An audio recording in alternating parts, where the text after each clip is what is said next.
Assalamu alaikum dear students. Today we will discuss about sexual reproduction in plants.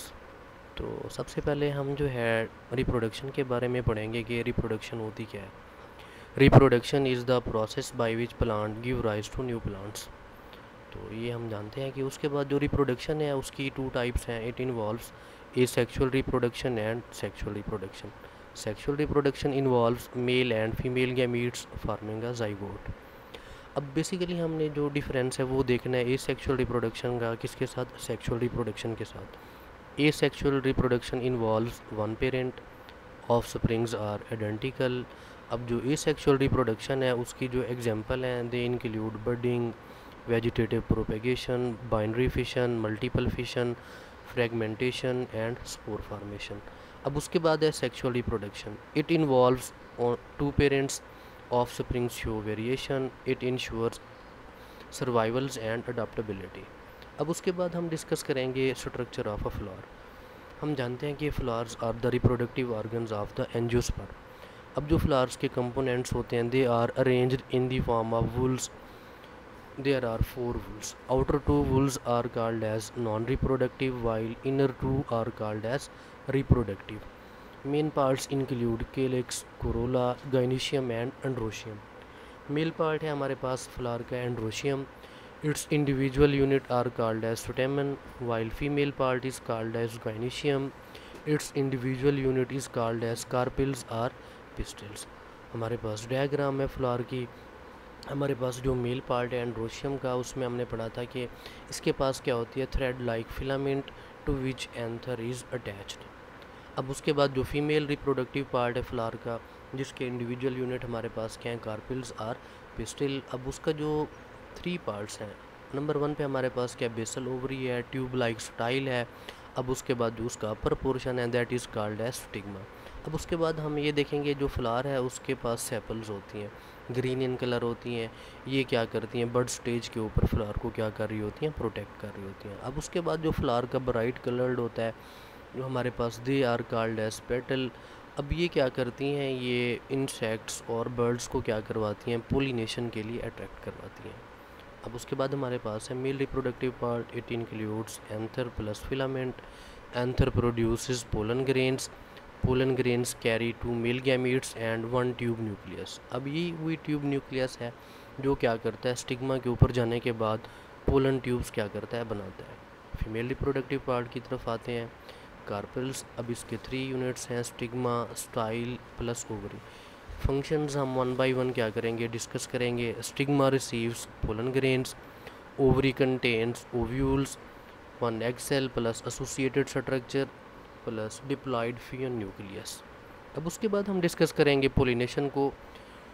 Pollination is defined as transfer of pollen grains from anther to stigma. There are two types of pollination, self-pollination and cross-pollination. Self-pollination को हम define करेंगे transfer of pollen grains from anther to stigma of the flower of the same plant और another flower of the same plant, या same flower के ऊपर या फिर उसी प्लांट के दूसरे फ्लावर के ऊपर क्या होंगे, ट्रांसफ़र होंगे। अब उसके बाद जो क्रॉस पोलिनेशन है, क्रॉस पोलिनेशन को हम डिफ़ाइन करते हैं कि इसमें जो एंथर होते हैं वो एक प्लांट से दूसरे प्लांट के फ्लावर के ऊपर, एक प्लांट के फ्लावर से दूसरे प्लांट के फ्लावर्स के ऊपर क्या होते हैं, ट्रांसफ़र होते हैं। लेकिन एक बात ये होनी चाहिए कि वो जो प्लांट्स हैं दोनों वो क्या होने चाहिए, सेम स्पीशीज़ के होने चाहिए। प्लांट डिफरेंट हों लेकिन सेम स्पीशीज़ के होने चाहिए। लेकिन यहाँ पर क्या होते हैं, एजेंट्स रिक्वायर्ड होते हैं, वो हमारे पास क्या है, wind, water, insects and birds. Diagrams हैं हमारे पास क्रॉस पोलिनेशन की और सेल्फ पोलिनेशन की। क्रॉस पोलिनेशन में आप देखें कि हमारे पास जो हनी बी है ये एजेंट के तौर पर क्या कर रही है, काम कर रही है। डिफरेंट फ्लावर्स हैं और सेपरेट प्लांट्स के ऊपर क्या है, लोकेटेड है ये। अब उसके बाद जो सेल्फ पोलिनेशन है उसमें एक ही फ्लावर के एंथर से स्टिग्मा के ऊपर पोलन ग्रेन्स क्या हो रहे हैं, ट्रांसफ़र हो रहे हैं, या फिर एक ही प्लांट के दूसरे फ्लावर के ऊपर जो पोलन ग्रेन्स हैं वो एंथर से स्टिग्मा के ऊपर क्या होते हैं, ट्रांसफ़र होते हैं। अब उसके बाद हमारे पास नेक्स्ट है फर्टिलाइजेशन। फर्टिलाइजेशन के प्रोसेस के अंदर जो पोलन ग्रेन्स होते हैं वो pollen grain reaches stigma. Stigma के ऊपर पहुंचने के बाद जो ट्यूब न्यूक्लियस होता है it generates pollen tube. Pollen tube grows through style then male gamete fuses with egg cell, as a result zygote is formed. अब उसके बाद जो fertilization है that is called as double fertilization, because one male gamete fuses with egg cell and zygote is formed. Other male gamete fuses with diploid nucleus, which is also called as Phaeon nucleus. As a result, endosperm nucleus is formed, which is triploid. Endosperm nucleus fuses with associated structures to become endosperm tissue that nourishes embryo. Endosperm tissue के पास क्या होती है, food होती है, जो developing embryo को क्या करती है, फूड फ्राहम करती है. अब हम देखेंगे हमारे पास ये फ्लावर है, जो पोलन ग्रेन्स हैं वो एंथर से स्टिग्मा के ऊपर ट्रांसफ़र होते हैं. जो ट्यूब न्यूक्लियस था ये क्या करता है, पोलन ट्यूब जनरेट करता है. पोलन ग्रेन्स ओवरी के अंदर ओव्यूल से. फिर उसके बाद क्या होती है, फर्टिलाइजेशन के रिज़ल्ट में ज़ाइगोट बनता है. ज़ाइगोट एम्ब्रियो के अंदर, ज़ाइगोट के अंदर जब रिपीटेड डिवीजन होती है तो ये किसके अंदर कन्वर्ट हो जाता है, एम्ब्रियो. एम्ब्रियो क्या करता है, ग्रो करता है. रूट्स क्या होती हैं, फर्स्ट स्ट्रक्चर होती हैं जो रेडिकल से क्या होती हैं, इमर्ज होती हैं. और जो प्लूम्यूल होता है उससे क्या निकलते हैं, शूट्स. फिर न्यू प्लांट के ऊपर फ्लावर्स. फिर वही ये सारा प्रोसेस क्या होता रहता है, रिपीट होता रहता है. नेक्स्ट हमारे पास है सीड एंड फ्रूट फार्मेशन. अब जो प्लांट का फर्टिलाइजेशन के बाद जो प्रोसेस होता है उसके अंदर जो ओव्यूल होता है वो सीड के अंदर क्या होता है, कन्वर्ट हो जाता है. ज़ाइगोट जो है वो कन्वर्ट हो जाता है किसके अंदर, एम्ब्रियो के अंदर. और जो ओवरी होती है वो चेंज हो जाती है फ्रूट्स के अंदर. डायग्राम हमारे पास प्लांट है, ओवरी कंटेनिंग ओव्यूल. फिर उसके बाद फ्रूट कंटेनिंग सीड क्या हुआ, ग्रो किया, उसके अंदर एम्ब्रियो था. जर्मिनेटिंग सीड है, क्या हुई, रूट्स इमर्ज हुई, शूट्स निकली, सीडलिंग बना. उसके बाद वही क्या हुआ, mature plant with flowers where fertilisation है. अब जो सीड है उसकी जर्मिनेशन कैसे होती है, बेसिकली हम ये देखेंगे जर्मिनेशन होती क्या है. Process where seed develops into a new plant. अब जर्मिनेशन के लिए कुछ कंडीशंस क्या होती हैं, रिक्वायर्ड होती हैं. उनमें से नंबर 1 पे हमारे पास है वाटर, ऑक्सीजन, प्रॉपर टेम्परेचर.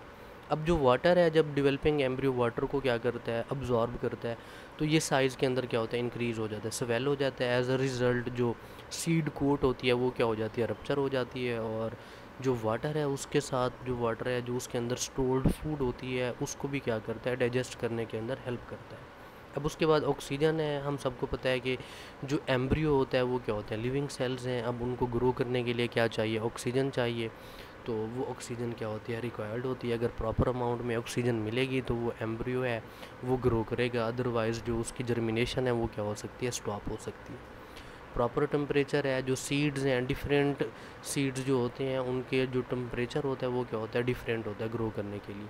अब वो जो टेम्परेचर है उसको हम क्या कहते हैं, ऑप्टिमम टेम्परेचर. अब जो ऑप्टिमम टेम्परेचर यहाँ पर डिफरेंट सीड्स के लिए वो कितना है, 25 to 30 डिग्री सेल्सियस.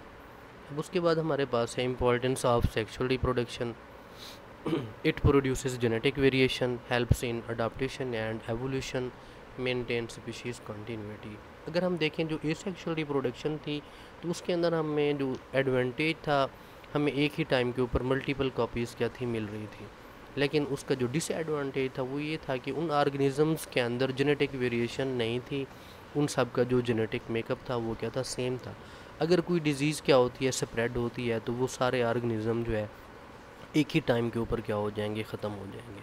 तो हम नेक्स्ट आते हैं अपने टॉपिक्स की समरी की तरफ. Sexual reproductions occurs through flowers, male gametes in pollen, female gametes in ovules, pollination, fertilisation, seed and fruit formation. उसके बाद सीड डिस्पर्सल है and then germination ensure plant survival. यानी सीड तो बन गया, जब तक वो जर्मिनेट नहीं करेगा तो प्लांट की जो सर्वाइवल है उसको हम इंश्योर नहीं कर सकते. तो इसके साथ ही हमारा जो टॉपिक है वो क्या हुआ, ख़त्म हुआ. अल्लाह हाफिज़.